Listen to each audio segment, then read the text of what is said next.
Oh, we're not live. Homes for gnomes. Well, I don't think we're live. Yeah, I was like, We're so live. now my interfere is done. You need to I'm ask. tired of this. I would try and arrange to get it to its natural environment. Cool. Why does it say live? I think so. The Sounds plight of Kev's elephant. Home gnomes. Okay. It We is are recording. recording. Yeah. Okay. So here we go. Here we go. Are you ready? This is all a test. Fine. All right. If you've been given an elephant and you can't give it away or sell it, what would you do with the elephant, Kev?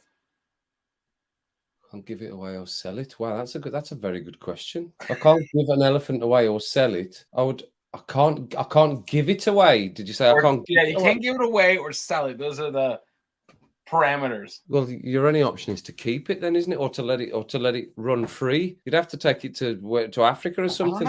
I would try and arrange to get it to its natural environment and set it free. You wouldn't use it to commute on? Use it in some grandiose entrance kind of status symbol? No, because I'd have to get up really early. Yeah, it would take triple the time. Yeah, it'd take triple the. No, that's just a lot of effort to use that as a commuting. Yeah. I wouldn't use it as a daily. No, definitely not as a daily. What about on a holiday? You could do it on a holiday. What, use it during my holidays? I mean, really, it's fuel efficient if you think about it. If you use it, you've got to have a big garden to keep an elephant, haven't you? You've got to have a big garden. I don't know what the minimum acreage is. Well, you've got your bylaws at Arias palaces. You've got your acreage there. Let it roam. We definitely. Our elephants are free range here. I knew they were. That's why I knew where the elephant question came from. I knew that was where that was from. You're trying to fob me off with one of your elephants from your elephant farm. Is that what you're doing? 100%. I'm just trying to find the ones that can fly. That's where the money is. Right. You've got one that's been giving you grief, and you are trying to give that to me now. Yeah, yes. Well, I would set it free. If you gave it to me, I would set it free. And in the inner city, just. If that's any place I could get it set free to in terms of money and how much that would cost to get it on a plane to its natural habitat, then it would be getting set free. And just, I'm sure it would have, there'd be children's books written about it, maybe. I think so. The Plight of Kev's Elephant would be good. Bestseller. Probably. It sounds like a children's book. What about, as a segue, what about your thoughts on garden gnomes? What do you think about them? My thoughts on garden gnomes. Well, can one have too many or too little? No, I don't think so. I think if garden gnomes is your thing, then your aim surely would be to have as many as you could have. But then do you have to have a garden? Because it's in the title, correct? Well, if you pitch it up as a garden gnome, it's in the title. If you just pitch it up as a gnome, then it's just a gnome. It's just a gnome's just a gnome, isn't it? You're giving it. You're prefixing it with garden, but it doesn't have. Well, that's what they sell them over here as. There's no home gnomes. Home gnomes, there's no home gnomes. Just garden gnomes. If you go into the shop, does it say garden gnomes for sale, or does it just say gnomes? Yeah. Yes, it's just garden gnomes, specifically for garden. Home gnomes are a different category. Right. And what shop, about gnomes? But so I guess they all start out as shop gnomes or factory gnomes. Right. So they all have to be prefixed with something before it. Then they can't just be gnomes on their own. Then you can't just be gnomes on your own. No, it can't just be a gnome. You've got to be put into a box. Then you've got to be boxed into a YouTube box. Yep. A YouTube box. Yep. We're talking about is a garden, home, factory, and there was another one you said. So you can't just be a gnome.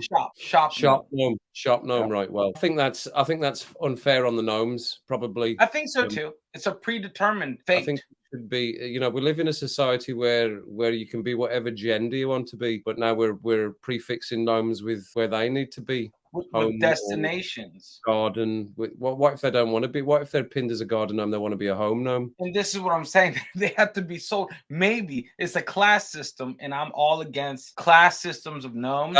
Exactly.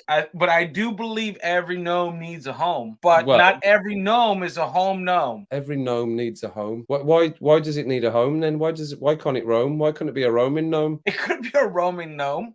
Right. Well, only if it was built to be a Roman gnome. It could just appear anywhere. Gnome or Roman gnome. I could just buy a gnome and just go and put it in the middle of some major street, and people would probably leave it there. But that's an they would. obstacle gnome. That's not a. That's It's more of a. it's a nomad gnome. It's a nomad. Yes, it's a nomad. It's got nothing. It's got nothing to connect to. Well, I think this There's is nothing. a serious issue that needs to get looked at.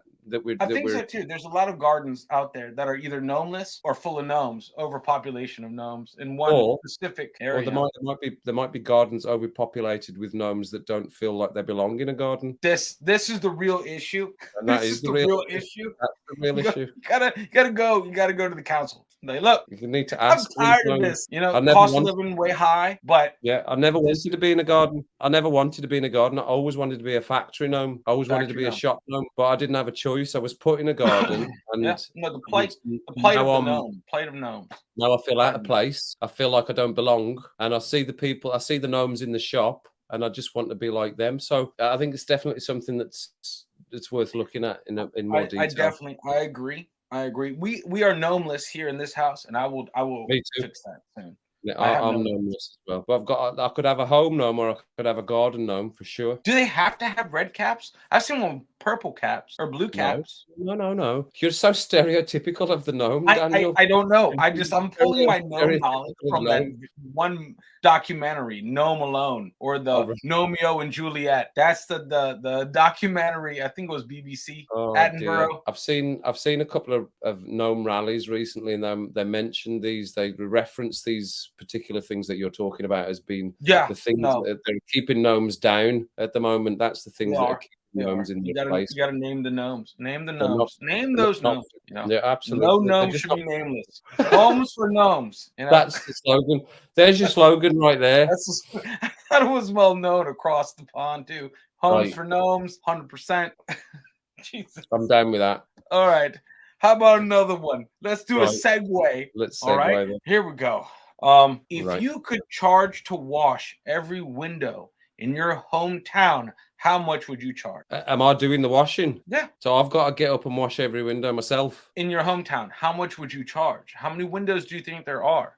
My issue would immediately be if it's me that's got to clean the windows. I don't want to clean people's windows. So per window, you're probably looking at 150 quid, 200 quid or something, because then I can do then you're a quadrillionaire then, which is a good thing. If I only do two or three windows, then that's fine. I don't have to do the whole town, because doing the whole town just sounds like an effort. But if you had to do the whole town, I don't know. I think I'd do a bulk. I would do a cheaper price for the ground level windows. Well, if I had to, there's a lot of windows. That's a lot of windows. That's a lot of windows. What do you do with the windows inside of houses too? Inside the houses. Aren't there windows inside of houses? Well, they do them themselves. The inside you do yourselves. Yeah. Do you not do your inside or yourself? Or do you just do one side of the window? Yeah, the outside. If you clean the windows, you're just cleaning the outside. It's the homeowner's responsibility to do the inside of the windows. If I was doing them, I'd say £1. If I had to do the whole town, I'd still make a good bit of money. Just £1. Make a lot of bit of money. But I would only say first floor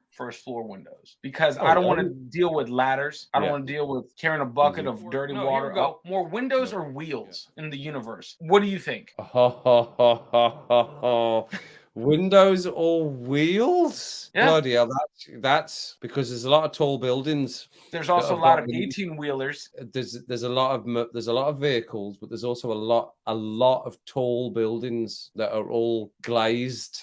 But also Legos make a lot of wheels every day. It's got to be wheels, hasn't it? It's got to be wheels. I don't know. I mean, you think about every car has how many windows? Cars as well have got windows. So actually you've got the things that have also got wheels have also got windows. You might be on windows for that one. I don't know.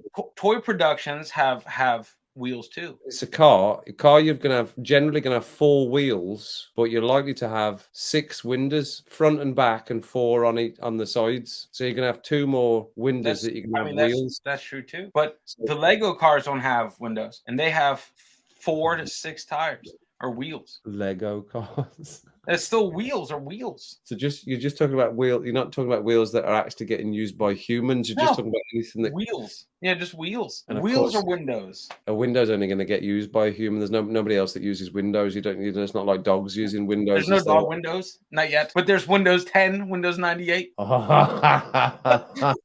Lots of windows. Yeah. I don't know. I don't know either. I don't know either. But I think no one do that one. Windows or wheels. I don't think. I think anyone would struggle with. Surely anyone's going to struggle with that. Actually, that needs to be put down as a question for many, many people to answer. What is there more of, windows or wheels? I mean, and you have to include that toys count. Wheels on toys count. A wheel. If you're going on everything that's a wheel or everything that's a window, then I've got no idea at all. I mean, almost anything ever made, possibly ever, has either or both. So that's getting a bit philosophical. All of that's getting a bit too philosophical. I'm just saying, not a lot of people tackle these questions, and I don't think nobody does. That's why there's no answer. People are all worried about like gasoline prices and cost of living and heating and things that don't matter. There's nobody on Parkinson or Leno asking windows or wheels. What do you think? Which are we getting more of here? Windows or wheels? So no idea. Yeah, I'd have to pass. I'd have to pass on that one. I'm just gonna keep asking until I find an answer. Somebody gives you the answer. Absolutely. Someone gives me an answer confidently, but yeah. No, and let's transition to another one, man. If you could compare yourself with any animal, which would it be and why? Where are you getting these from? You making these up? I'm bringing these in. I'm adding a little bit of flair to my questions, but nonetheless, you got cats. Would you be a cat? Would you compare yourself to a cat? Okay, well, cats are not active enough for me to compare myself to, and dogs are a bit too loyal. I'm not particularly loyal. But what about a big cat? They're a bit solitary, a bit isolated. Big cats. And I'm not a big animal. I'm not like an elephant or a rhino because I could never pull that off. I'm something stupid like a flamingo or something like that. Something with dead skinny legs and just pretty useless. Well, they do have that one leg thing. They have balance. So if you're agile. I used to be able to run quite fast when I was younger. So maybe something that runs fast. I know ostriches run fast. What about and they're quite lanky and skinny-legged. Emu or a cassowary? I'd like to think like a cheetah or something like that, but I think a cheetah's a bit even too slinky and too handsome to be for me to be compared. Too like regal, not an everyman's animal. Too magnificent, yeah. Got it. You're like one of the bunch in the savannah. You're not standalone. Something that's a bit odd looking. Slightly normal. A bit of oddness. How did that make it in the evolutionary chain? How is it? So you're like a platypus. Yeah, something that somebody thinks they've sewn a bill onto a dog or something like that. Yeah, that would be me. Yeah. A mix. Yeah, no, I feel the same way. I mean, platypuses. Platypi. Platypi, yeah, it's probably platypi, yeah, platypi. More than one when they congregate. The platypi are actually poisonous. I didn't know that for the longest time. Are they? Yeah, they have venom sacs. How do they poison? What do they do? What do you mean? What do they do? I think they eat dreams. I don't know what they do. They definitely don't contribute. They don't contribute enough. I'm just imagining some platypus just striking you like a snake. What is that? It's a platypus.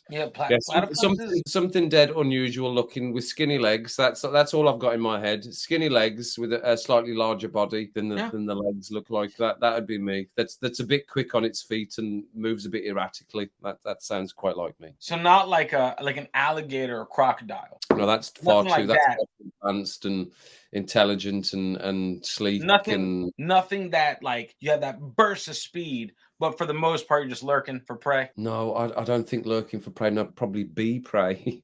See, that's something's lurking on me. Probably that's probably what I would be. I've never been that bothered if I didn't. It's never affected me that much. Part of a pack, like a winning pack. Yes. Like a what are those fucking things called? Like a not a gazelle, maybe gazelle. Don't they travel in packs or herds? That's like a big cat, a gazelle, is it? No, that's a gazelle is like a deer. Oh, is it? It's like one of those things that are always on the fucking Nature Channel. A gazelle? Yeah. You sure? I think. Why have I got a gazelle as being a big cat? Gazelle. I have no idea. Are you thinking of like Giselle? Yes, they are. They're relatively small antelopes. You're correct. Yeah. Yes, they are relatively not small. In the feline family, but yes. Yeah. Okay. Maybe like a gazelle. Because that's not particularly stealth or advanced but it's there and it does what it needs to do. It's got its purpose. Yeah. And it functions and it's reasonably effective in what it needs to do. So yeah, maybe that's were those the ones that killed Mufasa, or was that wildebeest? Because see, that to me is an epic herd. If you can, it was. If you can destroy apex predators by running at the same time, and destroy the memories of many a child, like that is a dangerous animal. It is that's the one. Maybe that's the one that's the one we should aim to be. But a gazelle. I'll go with a gazelle. That's a really good example of me. I think that's a good one. I think gazelle, with an ostrich or something. Ostriches. I don't know. They're pretty, man. They're scary looking. But they've got skinny legs and big bodies, and they're a bit daft. I just don't like how. I don't know if it's like. Would you be more terrified of an ostrich like breaking in the middle of the night the way it is, or with all of it being feathers? Because I think it looks odd without feathers, like on its head. But if you put feathers on it, it becomes a whole different kind of nightmarish beast. I think I'd be more freaked out with an ostrich or emu busting into my house than a gazelle. Of course. If that was running about in my kitchen, and then a gazelle, I would be just like, oh, there's a gazelle. If that was in my, like, oh my god, what have we got here? What is this? I would treat an emu or an ostrich the same way I would treat like a velociraptor. Yeah, and I would try to save the children first. Save the children. Get out. I don't even know how you would begin to fight either or. No, like, I don't know what a good ostrich defense mechanism is. I don't know enough. I'm not an aviary specialist or avian. No, a variant. What about equestrian? Equestrian. Nope. Not that either. I love that. I got millions of questions. Millions. I've got hundreds of questions. Hundreds of questions. I should have been like, in my equestrian, I do have one. Do I need a horse? Do I need to know how to ride horses? Do I need to know how to ride horses? Well, you should have said, well, actually, you should have said, yes, I do have an equestrian. Do I need to be able to ride horses? That is the number one. That's the number one. I want to talk to Handy Randy on the next. All right, let's switch gears. Okay. I got another one. How would you design a spice rack for the blind? How would I design a spice rack? Would you go Braille or would you go smell? What would you? Braille? No, I wouldn't go Braille. And you know why I wouldn't go Braille? Because Braille is extremely difficult to learn. So a spice rack for a blind person, I would maybe just go for the letters, just straight letters carved on it, A, B, C. But an A or an N. It would be the biggest. Sideways would be a Z. It would be huge. It would be a huge spice rack. An M would. Upside down would be W. People that lose a sense are very good with their other senses, which is generally the gist of what happens, isn't it? So you're saying cooking would be enhanced? Because I would object to the whole idea of why they were cooking. Yeah. Well, blind people can cook. I've seen it. I understand that. I get that. But well. No, they can cook well. I've seen it. And they were on MasterChef. They were on MasterChef USA, a blind person. Did they not? Then how did they get the spices? Or did they not use spice? Because that's smell. That's how they got them. So it'd need to be like a sniff rack. So like Daredevil sniff rack with spices. You need a sniff rack. Got it. You need a sniff rack. Almost like a flute, but for the nose. So instead of blowing, you'd be sniffing. So you need like a Peruvian pan flute to sniff out. Like a Peruvian pan flute spice rack. Yes. Now would that have like the spice in the tube, or would you bring said flute down to spice? No, you would do the latter. You would do, you would take yourself down to the spice. You'd move towards the spice rack because there'd be too many spices to have it as a mobile spice rack. You would need to move your head towards. For sure, a mobile spice rack is necessary. But I'm just saying that you couldn't have one bunch of tubes and smell them like that. Your palate would get muddled. Yeah. Wouldn't it? No, there'd need to be a distinction. There'd definitely need to be a definition. But I would think that their sense of smell would be heightened, especially if they're cooking. If a blind person's trying to cook, then they're probably quite good at cooking or quite confident that they'll know their palate and smells.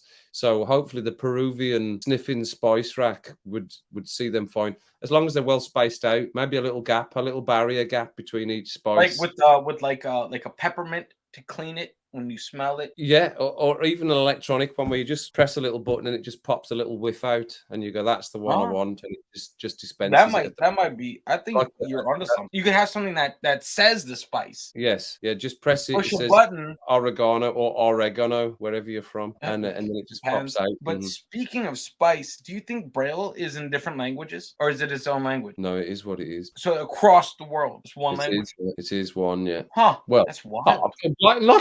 I'm being dead confident. Yeah, that's what it is. Yeah, that's. There's American Sign Language, and I'm just learning that there's different sign languages, so you could sign language wrong in a different language. So like sign language, because if you're signing in English, then that's not going to translate into Spanish. If you're Spanish and you're hard of hearing and you're Spanish, then you're not going to sign in English. Oh, so you have to be bilingual with the sign language as well. Bilingual sign language. Well, you must. I don't know how that works. If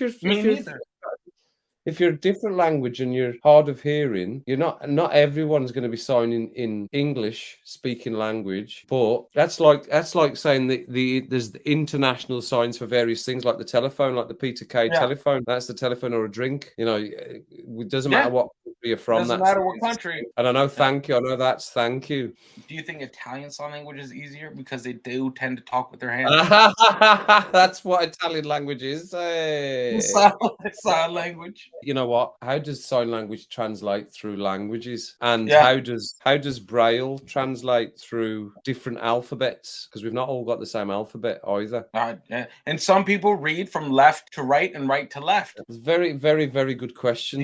These are things that I ponder. This is what keeps me up. Somebody must be able to answer these questions. Somebody must be. You know, but I'm going to try to edit this, man. Right. But I'll send you the full unedited version. The uncut. Director's cut version. I've thoroughly enjoyed answering such questions. Probably the most comprehensively hard questions I've had put at me for years and years.